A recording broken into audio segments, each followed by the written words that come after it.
individual, personality, and goofball.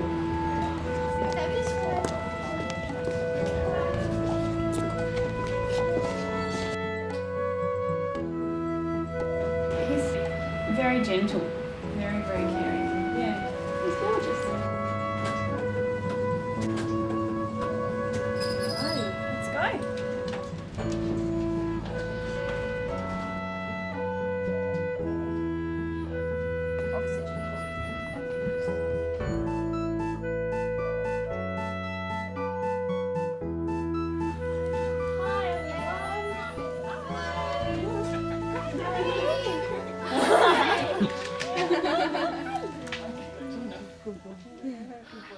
Well, he's not like other border collies. He's not remotely interested in chasing balls. He doesn't particularly like playing with other dogs. We've taken him to a farm with sheep, and he ran the other way and went swimming in the lake instead. Come here, sit. Look, sit. Can you ask? Go. Good boy. And who's in here? Holly. Holly. Rocky and I were training up to do agility, and he was diagnosed with hip dysplasia quite young.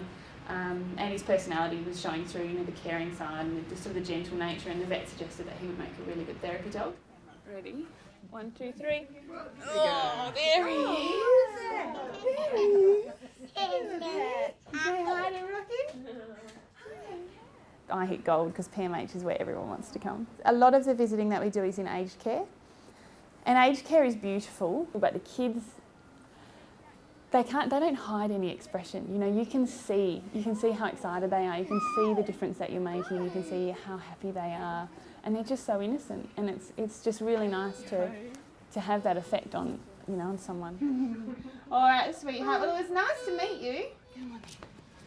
See ya. Thanks for that. Oh, you're welcome. Thank you. There was one child we worked with who'd had a serious accident and had stopped communicating to anyone pretty much, and that was our goal was to get this child to open up and to get this child just to speak and act like a kid again. And Rocky was fantastic. We actually used his tricks to get the child to speak and to get the child to start sort of interacting. So I'd sort of say, look, Rocky can do tricks, do you want to see? And then I'd show the child, look, Rocky can sit, Rocky can shake, and we can tell Rocky to speak. And then I'd say, do you want to see if he'll do it for you?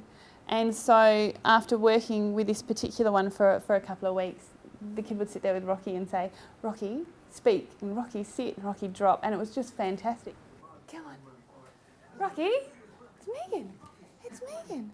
We'll get Julian with a towel and you can hop up on her bed. Megan's been admitted 3 times over the last month, and she's been quite sick at times. And I know there was one time, the second time she met Rocky, and she hadn't smiled for a week, and when he put his head around the corner of the door, she just beamed, and for me that was a real turning point in her healing, I think.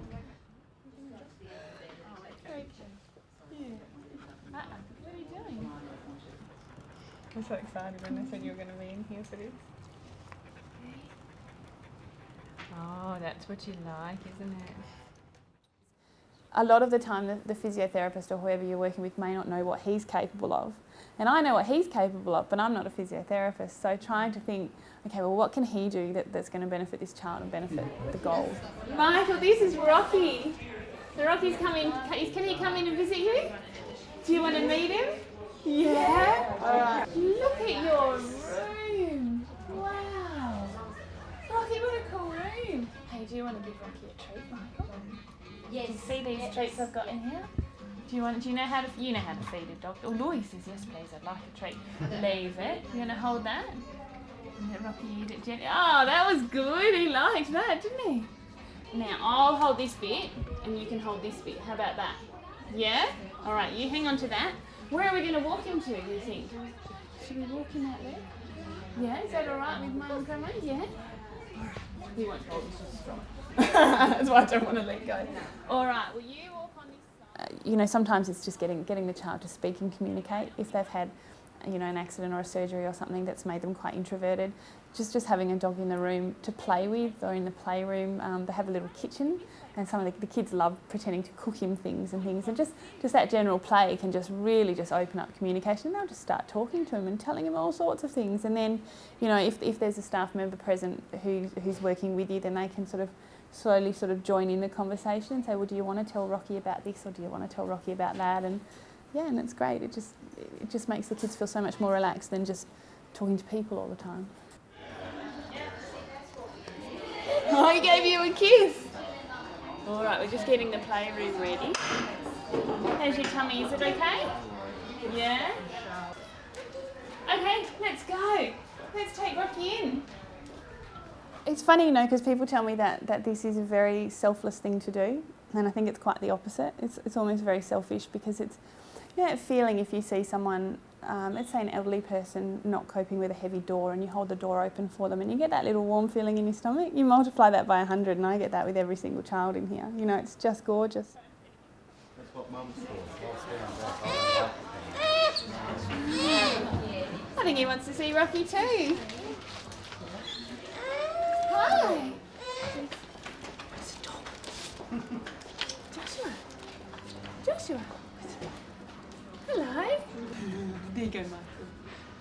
That's it. You put that flat on your hand. There we are. Oh, that was good, wasn't it? We're going to go this way. Yeah. You got him. He's strong, isn't he? Should we wait and see if oh, Joshua was thinking he wants to come for a bit more of that.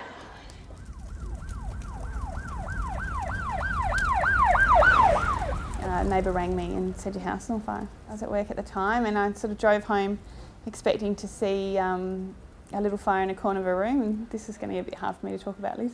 Because I got home, well, I didn't even get home. I got sort of a couple of suburbs away, and I could see the black in the sky, and I jumped on the phone to the fire brigade, and I remember screaming to them who I was and what my address was, and that I had a dog in the backyard. You know, can they make sure that they got the dog out as a priority? And I don't remember any more of the trip home. I just remember running across the front lawn and being picked up by a fireman, and yeah. And they carried me over to the other side of the street. And then when I was sort of we'd probably only been a couple of minutes later, and Karen, our neighbour, brought him out, and he sort of sat with me, and yeah, it was good, because it was, you know, he's safe. I read in a book, actually that another neighbour lent me, a little quote that said something along the lines of, it is only in helping others find happiness that we can find true happiness ourselves, and it absolutely nails it on the head. The most pure form of enjoyment is seeing other people happy.